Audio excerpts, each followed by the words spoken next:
সত্যি মিথ্যা ওসব কিছু জানি না। অন্যান্য দিনের মতনই আজকে আমরা দুজন মিলে ঘুরতে বেরিয়েছিলাম। অনেক সময় প্রি প্ল্যানিং থাকলেও অনেক জায়গায় যেয়ে ওঠা হয় না। কিন্তু আমার হঠাৎ করে মনে হলো আমার বড় মাই কোথায় নিয়ে যাচ্ছে। ওকে জিজ্ঞেস করাতে আমায় বলল, চলো সবার জনপ্রিয় একটা জায়গাতে তোমাকে নিয়ে যাবো, যেটা সবার পরিচিত। আর আমি ফোনে সত্যিই দেখেছি জলপাইগুড়ি, কলকাতা, হাওড়া, ব্যাঙ্গালোর, পুনে থেকে লোক আসছে।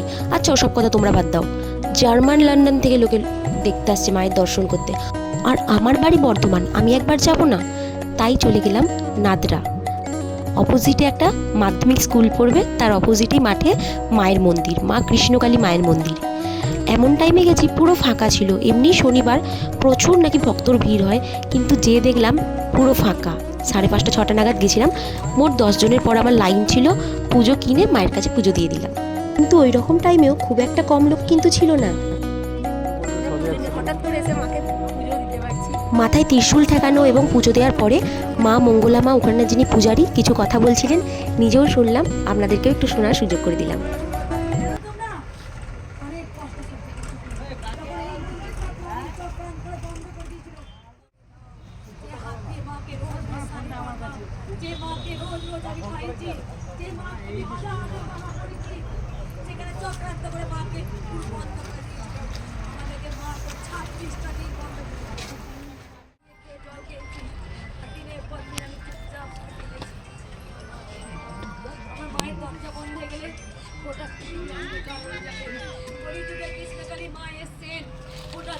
আলো দেওয়ার জন্য কেন তোমরা এখন শত্রুর মতো করছো? কৃষ্ণ নাম মুছে দেওয়ার কারো ক্ষমতা আছে? হ্যাঁ, পেরেছিল। যেখানে জগাই মাথায় সব থেকে বড় ছিল প্রভু, যারা কৃষ্ণ নাম করতো, হরি নাম করেছিল,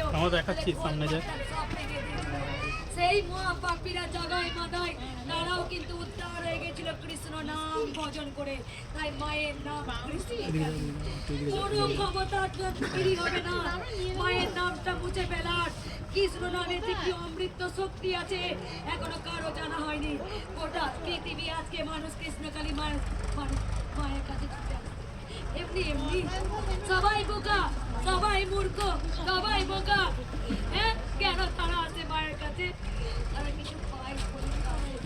কত দুস্থ অনাথ মায়ের কাছে হাঁটতে পেরেছে, 22 বছর পর কথা বলতে পেরেছে, অসম্ভব মিরাকেল করেছে। এই মা পুনা থেকে ছুটে এসেছে, তার 3 মাস ছেলে কমায় উঠেছিল। এই মা বলেছে মায়ের নাম জপ কর।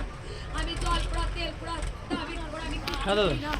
আমি শুধু বলি, ওরে জয় কৃষ্ণকালী মায়ের নাম জপ কর।